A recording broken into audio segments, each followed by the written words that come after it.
আমাদের জীবন চলতে অনেক সময় অনেক বিপদের সম্মুখীন হই। অনেক সময় অনেক প্রকার গুনাহ আমাদের দ্বারা হয়ে যায়। আমাদের আকাবিরিন হযরতগণ এজন্য আমাদেরকে মশওয়ারা দেন, পরামর্শ দেন। আমরা যখন নামাজ আদায় করি, তো যেকোনো ওক্তে যেকোনো সময় আমরা ২ রাকাত নামাজ অতিরিক্ত আদায় করব। ৪ টা নিয়ত থাকবে যার ভিতরে। ১ নম্বর হলো শুকরিয়া জ্ঞাপনের জন্য যে আল্লাহ পাক রব্বুল আলামিন আমাকে যত নিয়ামত দিছেন, সব নিয়ামতের সংখ্যা আমার নিজেরও জানা নেই। একমাত্র যিনি দাতা তিনিই জানেন যে আল্লাহর কত নিয়ামতের মধ্যে আমরা সর্বদা হাবুডুবু খাচ্ছি। সব নিয়ামতকে আমরা উল্লেখও করতে পারবো না, কিন্তু আমরা এইভাবে নিয়ত করব যে হে আল্লাহ, আপনি আমাকে যত নিয়ামত দান করছেন, সব নিয়ামতের শুকরিয়া আদায় করার জন্য ২ রাকাত নামাজ আদায় করলাম। দ্বিতীয় নম্বর থাকবে ইস্তেগফার, যে আমাদের জানা অজানা অনেক গুনাহ হয়।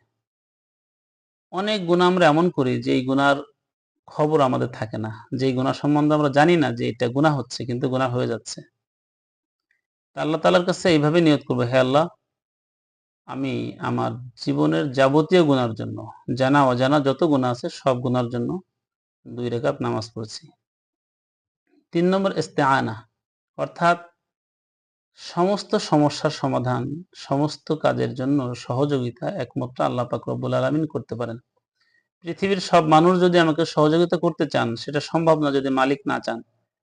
আর সকলেও যদি আমার ক্ষতি করতে চান, সেটাও সম্ভব না যদি আল্লাহ তাআলা না চান।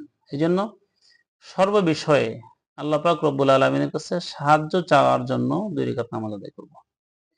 ৪ নম্বর যে নিয়তটা আমরা করব, হাজাত, সালাতুল হাজাত যেটাকে বলে, মাশহুর একটা বিষয়।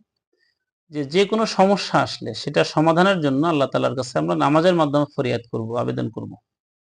আল্লাহ পাক রব্বুল আলামিন আমাদের এই ৪ নিয়তে ২ রাকাত নামাজের বাদৌলতে হার লাইনে আমাকে সহযোগিতা করবেন। ৪ টা নিয়ত একসাথে করব। শুকরিয়া আদায় করা, ইস্তেগফার করা এবং আল্লাহ তাআলার কাছে সাহায্য প্রার্থনা করা এবং প্রয়োজন মিটাবার জন্য সালাতুল হাজাত।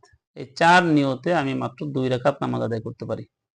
আল্লাহ পাক রব্বুল আলামিন এই ৪ নিয়তে ২ রাকাত নামাজের বাদৌলতে আমার ৪ প্রকারের সমস্যার সমাধান, যেমন শুকরিয়া আদায় করার যেই ফলাফল, ফজিলাত, ইস্তেগফার করার যে ফজিলাত, সাহায্য চাওয়ার যেই আল্লাহ তাআলার কাছে মর্যাদা আছে এবং হাজাত মিটাবার জন্য আল্লাহ তাআলার কাছে যে চাওয়ার কথা বলা আছে, সর্ববিষয়ে আল্লাহ পাক রব্বুল আলামিন আমাকে সহযোগিতা করবেন। এইজন্য ৪ টা নিয়তকে দিলে রেখে, আর নিয়তের জন্য আসলে মুখে উচ্চারণ করা শর্ত না। আপনার আমার মনের মধ্যে যে কথাটা রাখা আছে এটাই নিয়ত। এই ৪ টা বিষয় দিলে স্মরণ করে আল্লাহ পাক রব্বুল আলামিনের কাছে ২ রাকাত নামাজ পড়তে পারি। আল্লাহ পাক রব্বুল আলামিন আমাকে সর্ববিষয়ে সহযোগিতা করবেন। সব সমস্যার সমাধান আমরা যেন নামাজের মাধ্যমে করতে পারি। আল্লাহ তাআলা প্রতিটা উম্মাহকে এই তৌফিক দান করে। আমিন।